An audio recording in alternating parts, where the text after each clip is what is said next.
สบายดีสวัสดีพ่อแม่พี่น้องกราบทักทายสบายดี FC เบิร์ดสุขูสุขคนเด้อ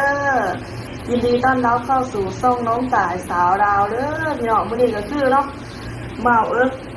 จะหูว่าวันมีแล้วสิว่าสบายบ่ทันได้หูเนาะได้ยินแต่ว่าน้องตายว่าสิจะไปเนาะแต่ว่ากับบ่ทันได้หูว่าน้องตายสิมาจะไปอีหยังเนาะก่อนอื่นจะต้องขอบใจอ้ายกันก่อนเนาะก็คือ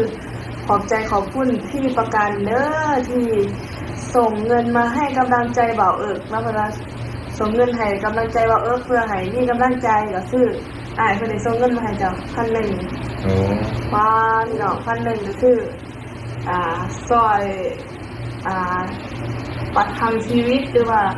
เอาไว้ซื้อกับเขารายได้มื้อเนาะก็ต้องขอบใจขอบคุณอ้ายหลายๆเด้อขอบคุณเนาะที่เพิ่นมีเมตตาเนาะพี่น้องเมตตาต่อบ่าวเนาะก็คือเงิน 1,000 บาทนี่พี่น้องบ่แม่นน้อยๆแล้วนี่สำหรับบ่าวนี่เนาะสำหรับเฮาก็คือหลายเนาะจำนวนหลายถึง 3-4 วันบ่ได้จังได๋เนาะพี่น้องอยู่อันนี้เนาะถ้าว่าไปเฮ็ดงานอยู่คลองหรือว่าหยังนี่ก็ประมาณ 3-4 วันเลยเพิ่นมาส่งมาให้กำลังใจเจ้าขอบคุณเด้อขอบใจหลายเนาะที่ให้กำลังใจบ่เนาะก็คือวันนี้แล้วพี่น้องมาขอบคุณอ้ายเพิ่นเลยก็จะมาถามว่าว่าสิเอาจังได๋ต่อกับชีวิตเนาะเพราะว่าคือบ่นี่ก็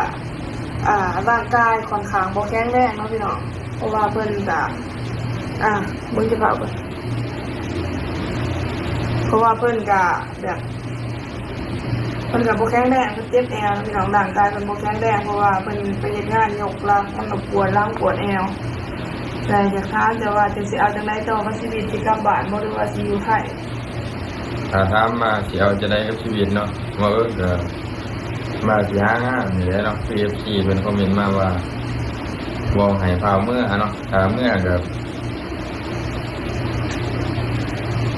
บ่ทันแม่นว่าบ่ทันมีงานนะพี่น้องโอ้กำเงินไปแหน่เลยเนาะกำไว้เนาะพี่น้องเงินเบิกประหยัดใส่แล้วเนาะพี่น้องเนาะแม่นว่ากับเขากินยังไงเลยจ้ะว่าสิเอาจังได๋ต่อก็สิอยู่ต่อเนาะพี่น้องเนาะเพราะว่าสิหางานเฮ็ดให้ได้เนาะเฮ็ดให้เนาะกลับบ้านก็สิหางานเฮ็ดตั้งใจหางานเพราะว่าจะมีเงินเก็บในพี่น้องเอาง่ายๆก็เนาะสามีก็สิส่งมาบ้านแน่จังซี่นะคือว่าเจ็บแอวก็อดเอาแต่ว่านั่งเทิงนั่งแบบนั่งเทิงมันก็บ่ได้แต่นั่งเทิงมันก็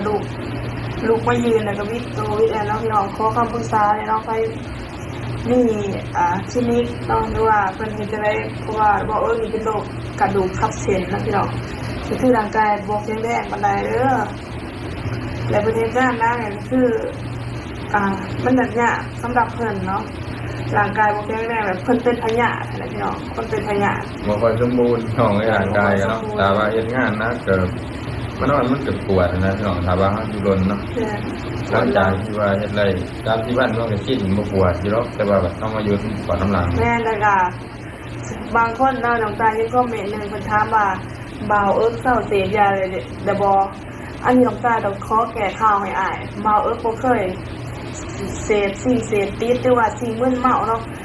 ผู้ที่เสพก็คืออ้ายผู้ใหญ่เนาะพี่น้องที่ว่าน้องตาละซ้ายร้อนอ้ายคนใหญ่ที่เพิ่นอยู่บ้านน้ำพ่อน้ำแม่ก็คือผู้นี้เป็นคนที่ที่5น้องตาเป็นคนที่6เนาะอ้ายผู้ใหญ่เป็น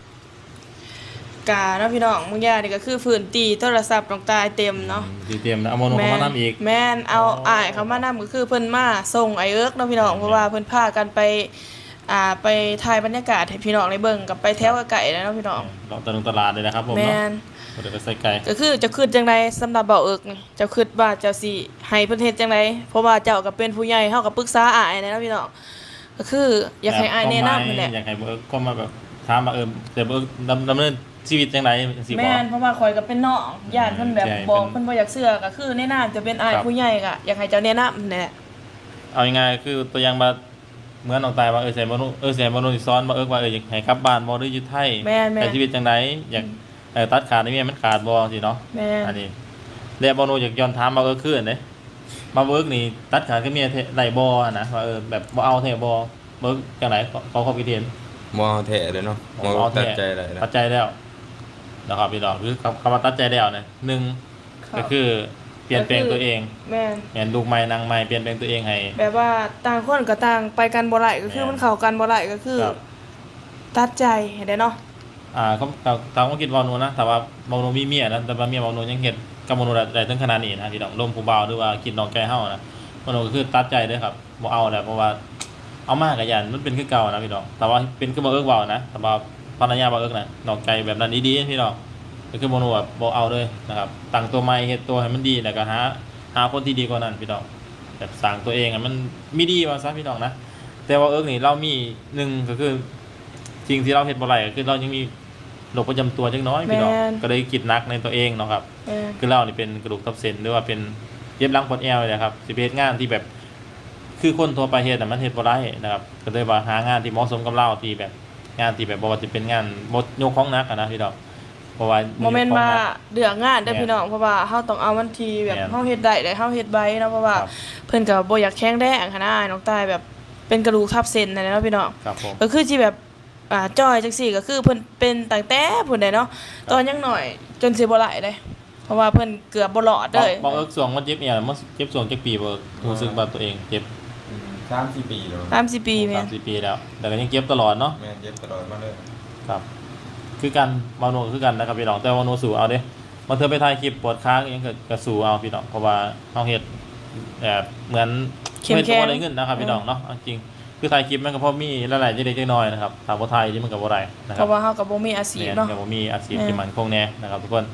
ก็มีแต่ว่าให้น้องเอิ๊กนะครับหรือว่าเอิ๊กนี่ก็คือ FC สอนนั่นแหละครับถ้าบ่เอิ๊กไปหาเมียหรือว่ากลับไปหาคนที่เคยทำให้เฮาสนใจอกหักนะครับทำงานบ่เอิ๊กนี่ เป็น11 5 1 9 1หรือว่าเป็น พี่น้องเป็นสุนัข เป็นคนโง่เนี่ยเนาะพี่น้องแม่น คือแบบยัง บ่แม่นว่าอันนี้บ่แม่นว่ายุแย่เนาะเพราะว่าเฮาเว้าความเป็นจริงเพราะว่ามันก็หลายเทื่อแล้วนะพี่น้องแต่ก็เฮาสิบ่บังคับให้เพิ่นคิดเองหรือว่าให้เพิ่นตัดสินใจเองนะพี่น้องเนาะ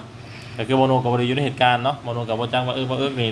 เห็นเหตุการณ์แบบนั้นจังได๋หรือว่าอยู่นำเดี๋ยวเป็นจังได๋อันนี้โมโนบ่มีสิทธิ์ไปตัดสินใจแทนน้อง แม่น ครับ เฮาก็บ่มีสิทธิ์ไปตัดสินใจแทนเพิ่นว่าเพิ่นสิเอาจังไดเนาะ มีแต่แบบว่าอธิบายแล้วก็เว้าสู่ฟังว่ามันเป็นจังซั่นเด้อจังซั่นเด้อแต่ถ้าเพิ่นสิตัดสินใจกลับไปหาก็ได้เอาแต่เพิ่นเฮาก็จะบ่ว่าเนาะเพราะว่ามันเป็นสิทธิ์ของเพิ่นอยู่แล้วเด้พี่น้อง แต่ว่าอาจสิแนมกันบ่ติดแน่เด้ครับเพราะว่ามันก็คือว่าเรื่องราวมันก็ แต่เฮาก็สิเป็นอันนี้เนาะเพราะว่าเฮา ก็จะได้กินสุนัขอาหารสุนัขต่อนะครับทุกคน แม่นพี่น้อง แล้วจะถามมาเอิ้กได้ว่าเอิ้กนี่สิสู้บ่กับการเฮ็ดการเฮ็ดงานต่อไปแบบอยากสู้อยู่บ่หรือว่าจะได้อยากหาเฮ็ดงานอยู่บ่ ถ้ามีงานก็สู้เนาะ อืม สู้ต่อไปนะคือบ่เคยเฮ็ดเลย ครั เนาะ บ 3-4 เดือนก็ยังเฮ็ดได้เลยเนาะงาน ครับ ถ้าว่ามีงานเนาะ แต่ว่าเพิ่นนี่มักเกษตรได้บ่ ก็คือก่อนมาที่จะมากรุงเทพนะว่าเฮ็ดงานหยังมาไทยได้เดือนหนึง เฮ็ดงานเลี้ยงปลาเนาะ โอ้ ส่งปลาตามห เลี้ยงปลา มู่บ้านตามอันนี้นะ ก็บ่ได้ยกของหนักบ่บ่ ก็ ได้ ย ย ก กหนัก ก็นักได้บ่ โอ้ เนาะนักได้ยกปลานี่เนาะมีได้ ครับ แล้ว4-50โลก็มีได้ อืม มายกขึ้นบัดนะ แง่ๆนะ โอ้แต่ก่อนบ่คุณมัด โอ้ เนี่ย แต่ก่อนแบบ ถอดเสื้อโซ่นี่โอ้ แม่ ยกลายเป็นมัดๆนะ แม่นมาเดี๋ยวนี้ได้แบบโอ้ ร่างกายแบบชิด ซ โซ่ พร้อมโซ่มาดี ชิ เดียว โซ่เนี่ยมนุษย์ยังคิดว่าบ่เอิ้กหรือบ่น่าสิเป็นโรคแบบนี้นะบ่น่าสิเจ็บหลังเจ็บแอวบ่น่าสิ หรือว่าสิพาไป เจ็บ อะไร เจ็บ ก็พาไปฟิตเนส มีแต่ว่าให้พี่น้อง FC เนาะ